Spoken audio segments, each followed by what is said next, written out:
Hello, good morning. Thanks for coming and joining me here in my shop. Let's see, where are we at with this radio? So the putt-putt motorboating problem appears to be gone, but I have my doubts about that. All I did was just clean the volume control here, and somehow, presto, the putt-putt went away. So I think the putt-putt will return at some point, but for now it seems to be gone. And I've also changed out two capacitors so far. Neither of them have had very much impact, so it seems. So what's next on this? I think the next thing we can do is investigate the audio circuits, sort of the back end or front end of the radio, depending upon how you look at it. And we'll just make sure that the two tubes responsible for the audio sound are doing their job. And this is easy to do with this particular radio because it has a phono input right on the back here. If I can just shove a signal into here, flip the radio to phono, then all we should be dealing with then is the audio side of things. So that's also going to bring into the picture the power supply, which I've been studying a little bit on the schematic. So why don't we go take a look at that, the power supply and the output circuits here. Briefly, I haven't got it fully understood. You know, if you wait until you fully understand things, you'll never get anything done. So that's a great thing about being a human being. Let's take a look at the schematic here. Okay, we'll start in the power supply. Okay, first thing I noticed is much earlier when I was testing this radio, and I pulled this speaker plug out, and I thought I was energizing the power supply here and these two filter capacitors, and that was the end of it. As it turns out, I wasn't even energizing that much with this plug separated. There's a little jumper wire right here between these two terminals that essentially acts like a switch and opens the supply between here, where it's being rectified, and these two filter capacitors. So the voltage produced by the power supply really doesn't get anywhere when this plug is separated. So all I really did was just, I guess, just energize this tube and not much more. Doesn't matter though, because it turns out these capacitors seem to be functioning okay anyway. So, but it just goes to show you how, goes to show me anyway, how wrong I can be while I'm being right.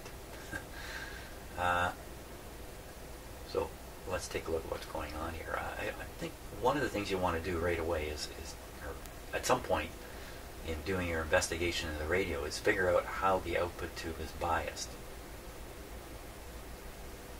Okay, so we're taking a look at the grid here. We follow the grid line down. Now, first thing, I guess, even before we do that, you can look at the cathode. You can see there is no cathode resistor. No cathode resistor. So the biasing must be done by a direct bias voltage being put on the grid. So I wouldn't be too surprised to find something like this in the power supply. So it might have been better had they drawn, maybe not better from a drafting point of view, but from an understanding point of view, if they'd drawn these two resistors coming down to the ground here, it might be just a little bit easier to figure out what's going on.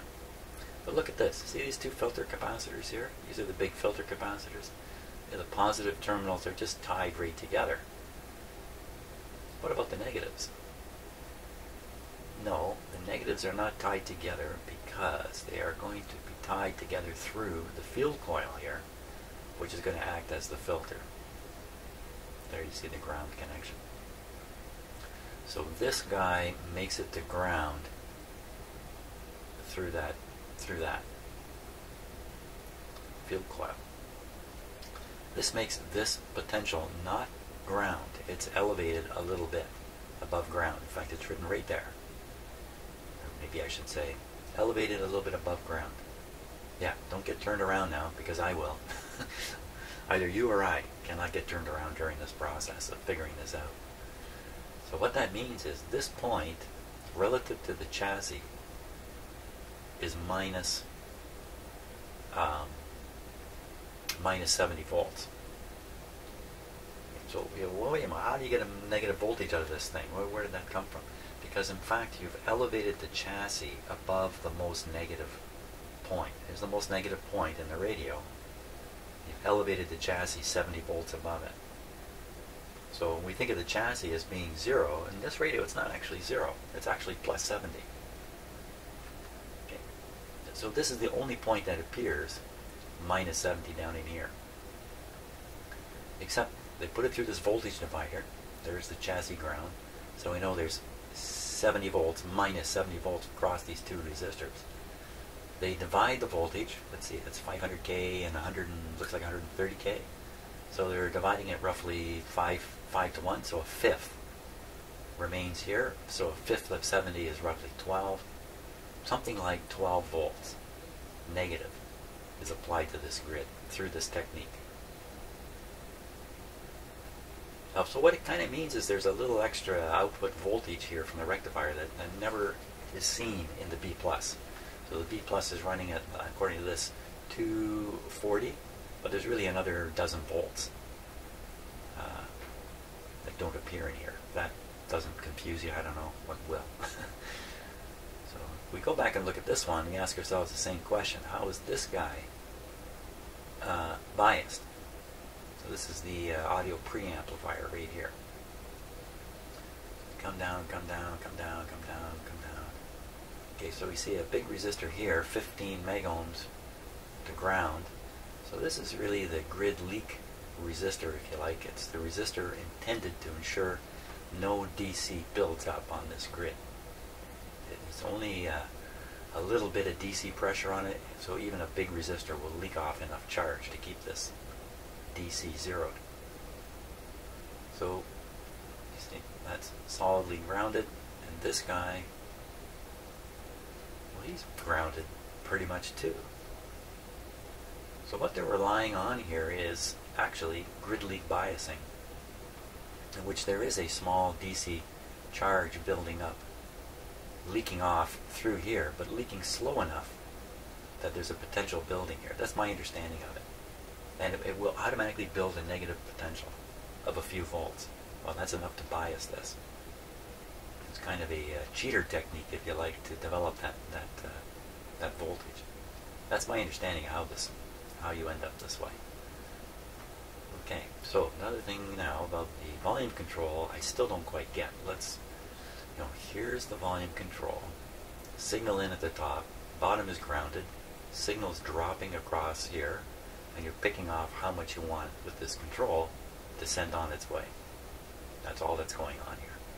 But you've got this little connection in the back of the volume control, back tab, or whatever you want to call it,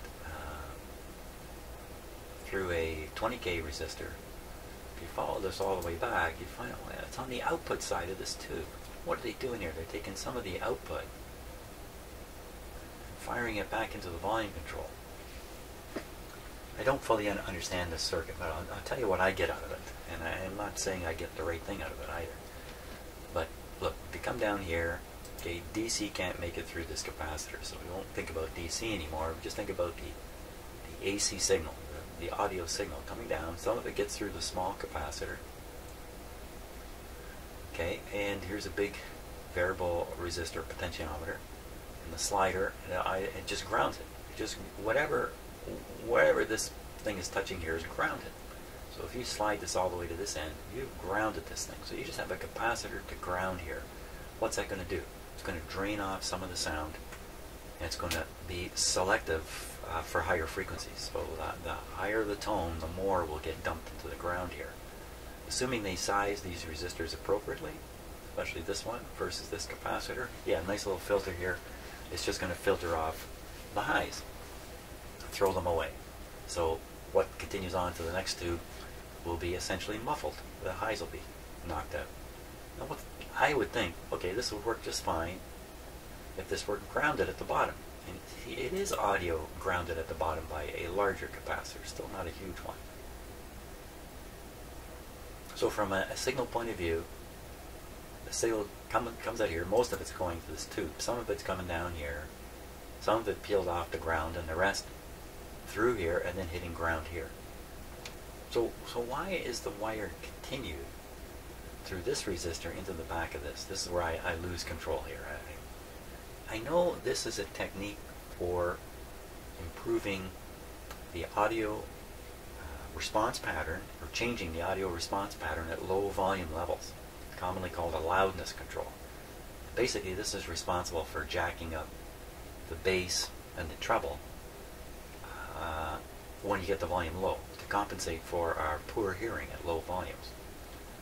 So, is that what this is doing? I guess it is. Doesn't this control kind of chop it all off? I don't know. Doesn't this ground it all out? Yeah, I don't know. So I can't quite explain this. Nevertheless, it's certainly in the radio. That little resistor is certainly sitting there. So, can't explain it all, but that's okay again. So now, we got a couple of issues here. One is, so what is the bias on this tube? We could try to test the bias on this tube, but it's a little trickier. The 15 meg resistor here, you need quite the meter to get a good idea what voltage is on this grid here.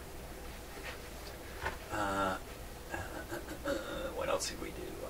Since there's no hum coming out of the speakers, I don't think there's too much concern about these big capacitors here.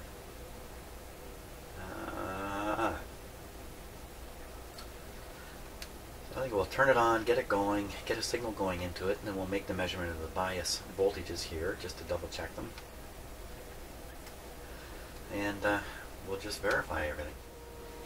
Okay, so I've got an audio signal generator here ready to go. You might be able to hear it a little bit. I just have this test speaker on it. I'm sure you can hear that.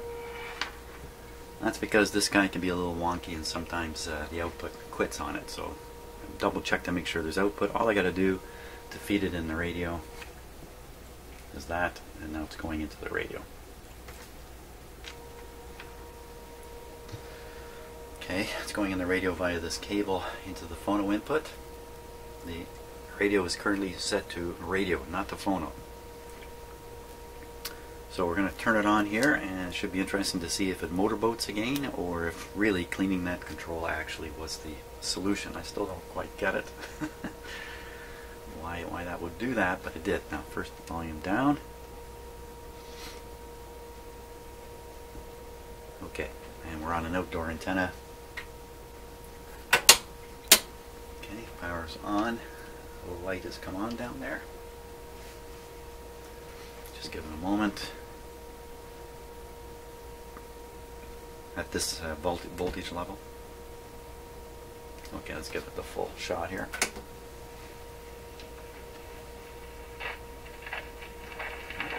I think I heard something breaking down here last time. Okay, so that clicking, that's suspiciously like as if it's from the radio.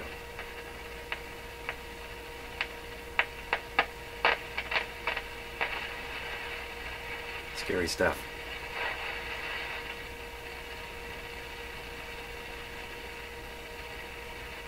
Okay, so let's get on with while we're listening to it. It's definitely not motorboating.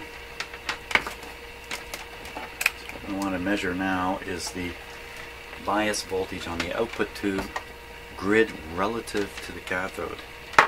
Grid relative to the cathode. And what tube are we talking about here?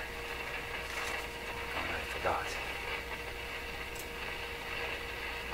6F6. 6F6.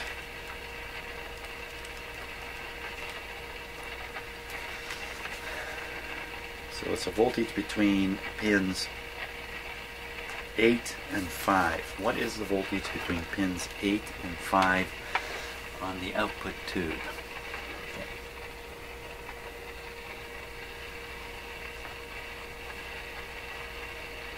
Output tube is here. Oh my gosh, how am I going to get in there? Oh, holy smokes. Okay, so the grid, you know what? The grid is a grid cap, so I get at the grid easy. So that would mean I just got to get a 1 tube pin. Oh man.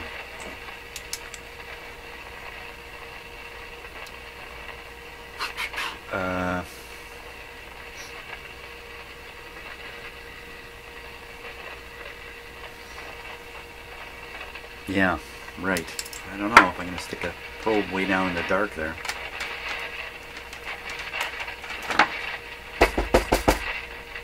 Listen to the radio break down while I'm doing this. Okay, why don't we try to look for this point here in the power supply. Oh boy, these... Well, let's see if we can find these two resistors. If we can test this point, it's the very same as testing the grid. So let's see, pin number 5.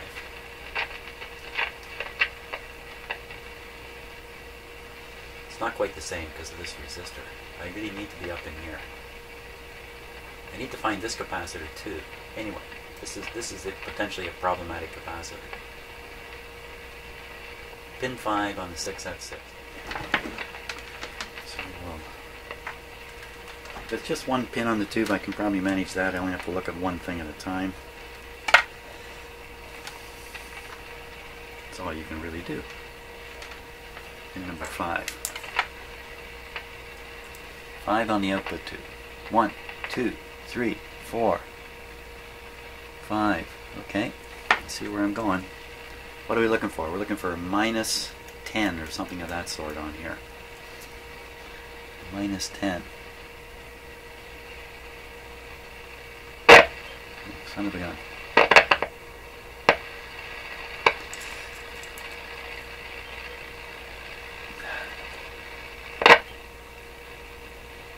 Minus 5.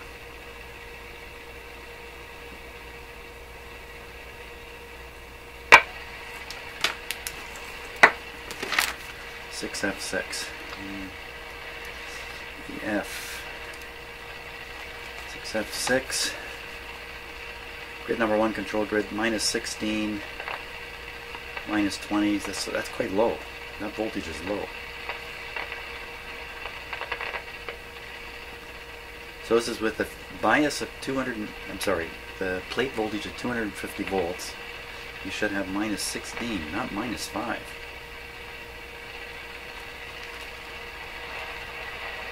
And that voltage divider in the power supply would give you about that. Something not quite right here. This is quite important because as you lower the bias on the output tube, you increase the current flow through it, the quiescent current that's always flowing. You can't tell that this is happening as an operator of the radio. And you can cook your output tube, which is what could be happening in here right now. Let me double check it.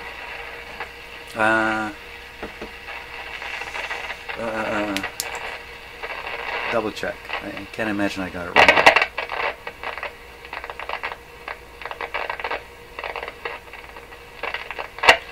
Why is it 6 now? I don't know. Okay, let's look in the power supply and find the two resistors. Oh, that's... yeah, let's do that. Let's be down in here somewhere.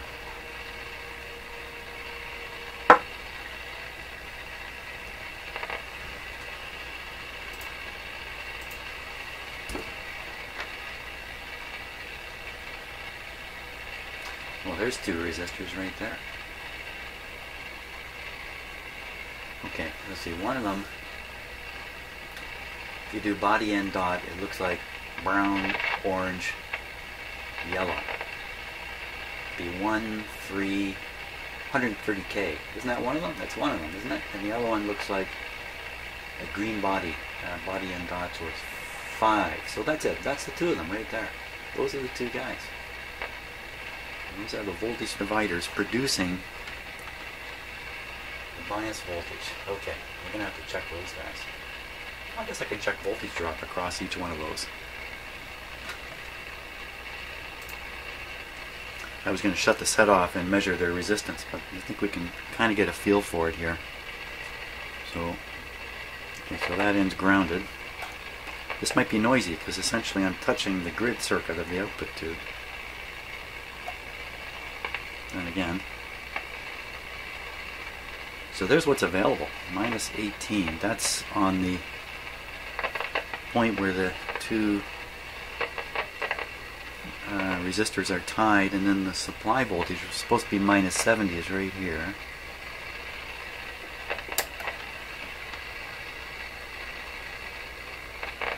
So it's minus 90. So for reasons I don't know, it seems like the B plus voltage is high throughout this radio. Higher than the intended. It's supposed to have a B plus of 240 on the output tube plate. In fact, all the tubes had about the same plate voltage. Let's just pick one off here. And that makes the radio work. 134, that's a little odd.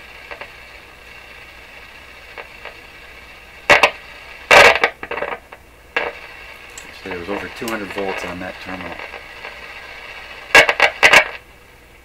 244. Well, that's right in the right spot. Good. Okay, so we can feed in the signal now and hear what comes out. We're going to leave the bias just as a question mark at the moment. The 6 volts instead of whatever. Volume down.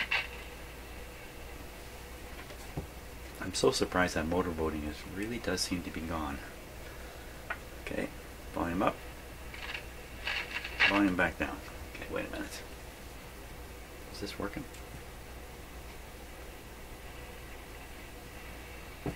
No. Come on, okay.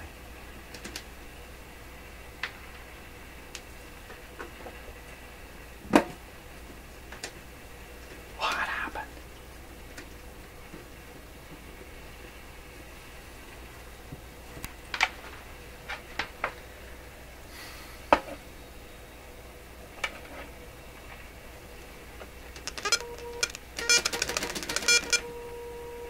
Okay, let's go on.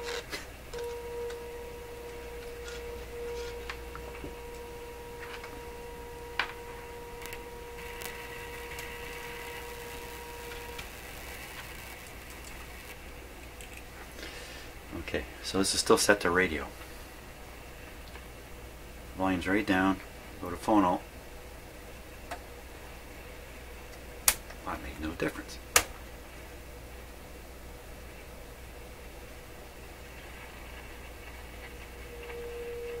There it is. And we'll raise the input level. This is built for sure for a ceramic cartridge with about a volt output.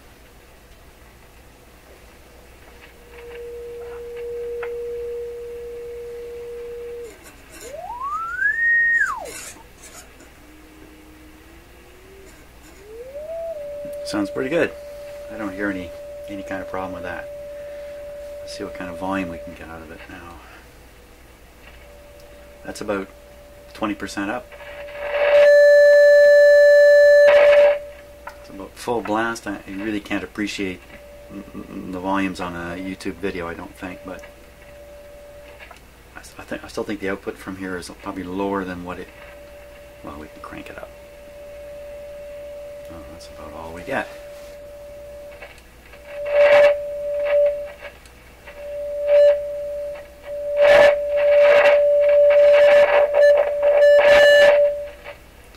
Sounds very good to me. I don't sense it's clipping or anything. Sounds really good. So other than the audio bias or the output tube bias appearing to be low, I think the whole thing, the audio side of it, passes the test. Okay, let's switch off.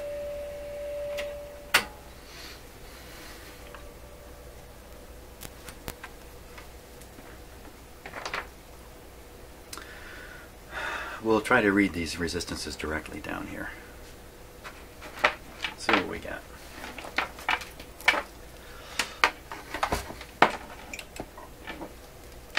Oh, I still have that 0.005 bias resistor to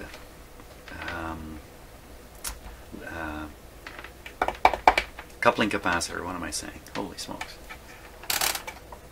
Okay, I gotta just settle down. So what do we think this guy is supposed to be? 130K, I believe. 130K. 130K.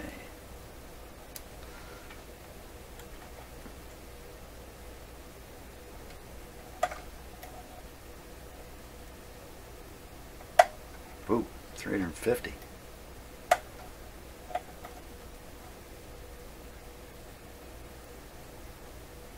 Huh, 350. Okay, how about the other one? I got these backwards maybe? One should be 500, the other one's supposed to be 130. Oh, totally different. 50.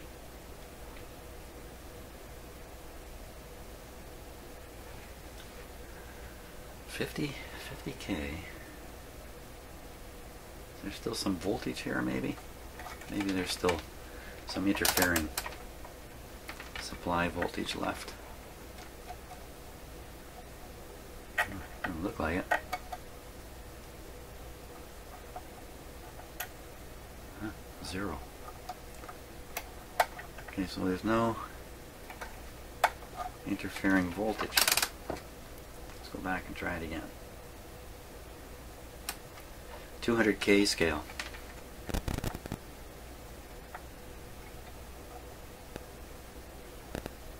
Huh, so in the, yeah, what's going on there?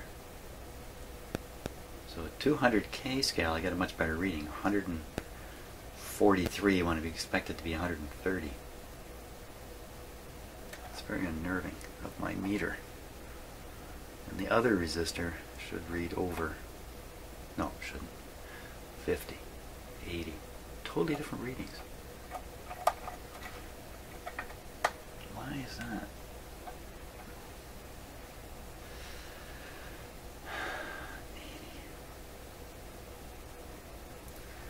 80. So maybe there's something in parallel with the resistor there. Let me pull the speaker out. I'll have to look at the schematic again. Clear my head. These two resistors, they just go from the bottom of the one capacitor to the chassis. Let's try this again. Okay, so this is the 131.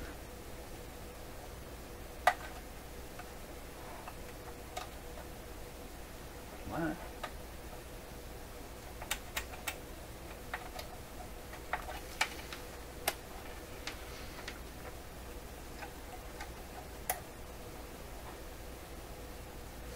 Another reading. Look at it. See the reading going up? Now, I'm sure I've got capacitor discharge problems. Let me flip the probes around. So that was 1.3. The probes in the other direction. Yeah. Okay, so contrary to my little test for voltage, there's still something going on here with these. The circuit is still... I mean, I pulled the speaker out and I've actually allowed the capacitors to charge up to recover their charge. These are electrolytic capacitors and they are not the easiest guys to discharge. On the 2-volt scale.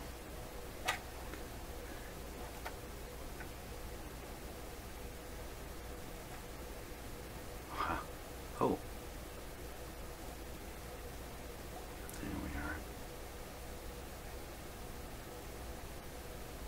1 volt hanging on here.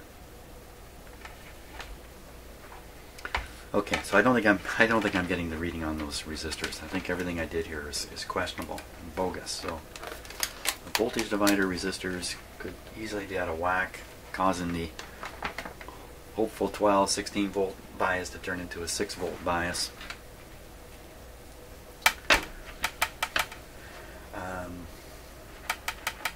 That's right, the grid capacitor. Okay, grid capacitor. Now, is it going to be down in this area? Ooh. Yuck. Oh my gosh. Oh man. Maybe put all these components in before they put this whole piece in. They could have built all this stuff and then in goes this whole unit here. It's on its own little sub chassis. It's soldered in. I can see it's soldered in. I mean, it's in solid now. Now I got to go back in and fish around in there. Oh my gosh.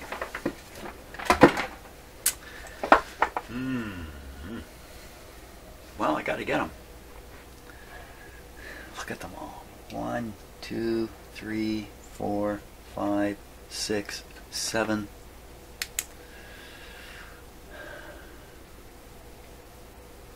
Seven wax capacitors in there. Boy, oh boy. Every one of them is going to be tough. Oh man.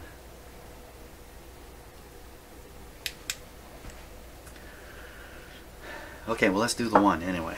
Do the one. That one would be hooked up to a particular pin on the 6F6. Hooked up to the grid pin on the 6F6. Grid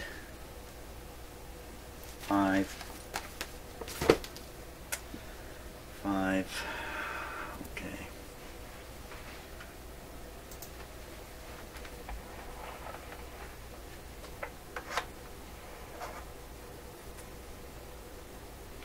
Let's count 5. 1, 2, 3, 4.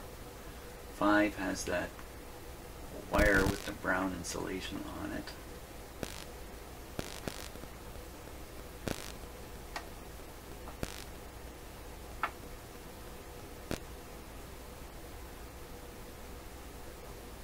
So I'm trying to find a capacitor that's tied to that line. Wow.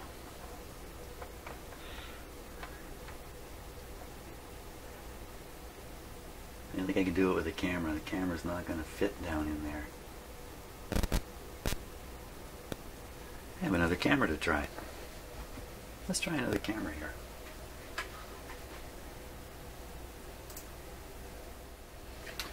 Okay, well, I've been driven a little nuts trying to see down in here. Also, I was looking at the wrong tube earlier. This was totally off base, but now I'm looking at the right tube. That's that one. And I can see the key on the shaft there. So you can see pin 8. Count back. 8, 7, 6, 5. There's pin 5. Now, can we see what it's connected to? Okay, so pin 5 is hooked up to a little wire, black wire. I'll try and get it right in the center. There, it's in the center of the screen now. And that little wire goes over to a terminal there on the capacitor behind the one that's in front, if I can put it that way, the lower down capacitor. And see at the end there in the center of the screen again, that's a terminal strip. Now if we follow that lower capacitor as best we can, we find it comes to another insulated wire, covered wire, and it goes to the terminal on this tube. Okay, so this is the preamp tube. Output signal off the plate, DC blocked by the capacitor over to the grid of the output tube. So that's the capacitor I need to get at. Obviously, I'm going to have to take a little bit of a different approach here in that I'm going to have to do both of these at the same time. I should sort out what that other capacitor is. Just so we know what we're up to here. Those two guys got to go together because I got to remove the top one to get at the bottom one. And you know, this is really tight. Here, have a look at the bigger view camera.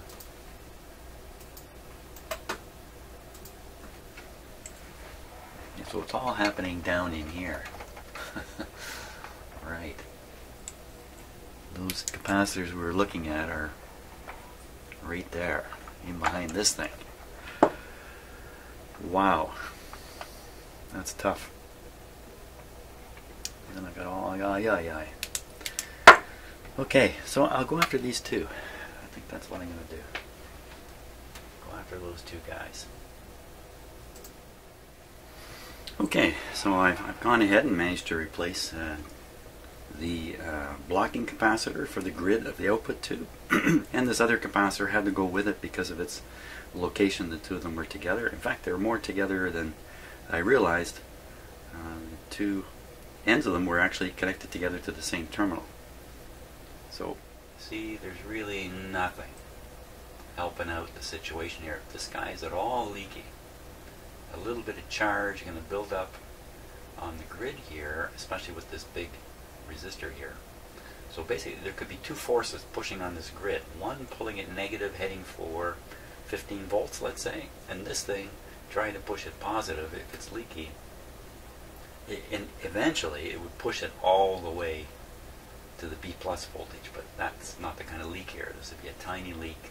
So it might move it a few volts. That might explain why we're getting -5 here instead of -16 or whatever it should be. So this will be the thing that'll be quite interesting to check. A little bit of DC getting through here. You get DC into the volume control, it can become noisy, but I don't think that's a problem with this radio. So let's see what happened to the grid on that tube. That's what it's all about.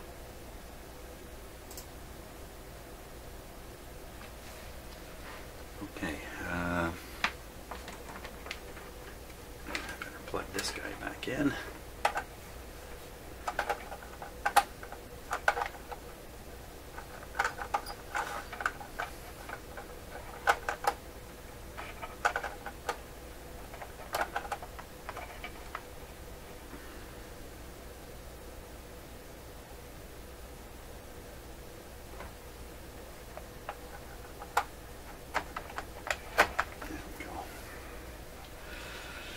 Okay, everything else is the same here.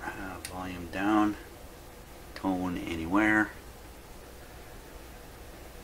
Plug them in, get them ready.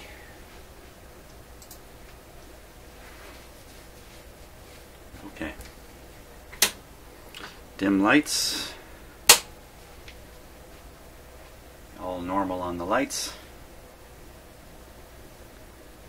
Give it full power here.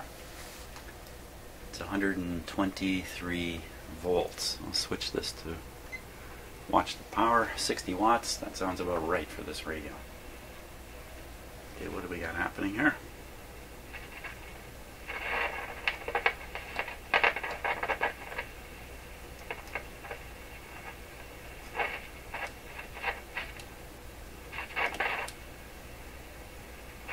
Alright, it's set to radio, or set to phono.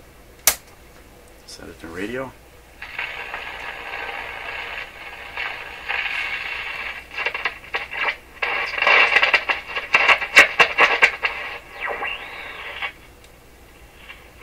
I think it's a lot louder.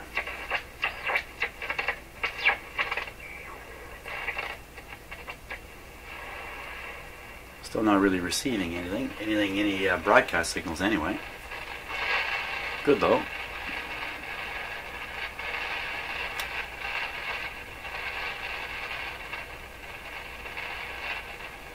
Yeah, I don't like the sound of the static crashes here. Okay, let's measure the voltage and see if we got any benefit out of that.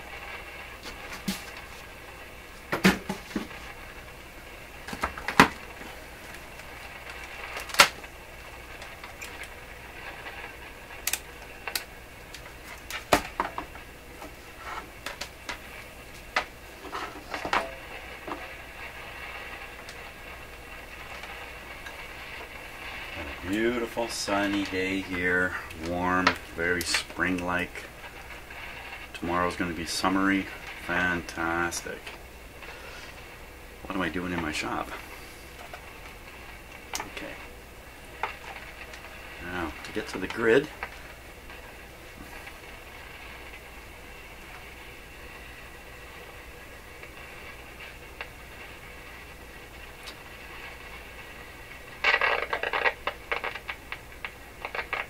look at that. Fantastic. Let's look at it again. It's so good. I'm so happy about that. So there we are. Now we're in the proper range for this output tube, and we've probably reduced the current through it a lot by raising the bias to where it should be.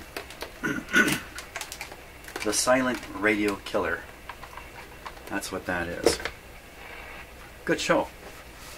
Okay, and we got another capacitor done in the meantime, which can only help things. Just because everybody might be curious, including me, let's just check on any, oh, I don't have to do that, on any shortwave band.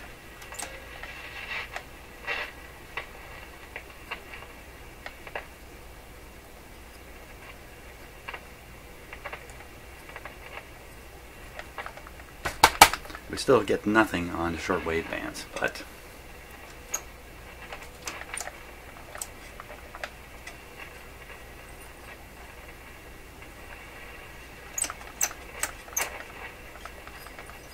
we get nothing on any band. What happened? I turned the volume down.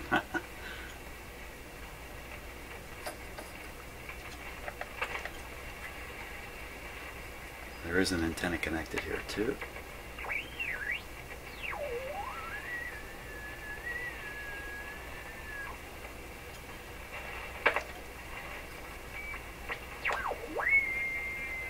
Okay.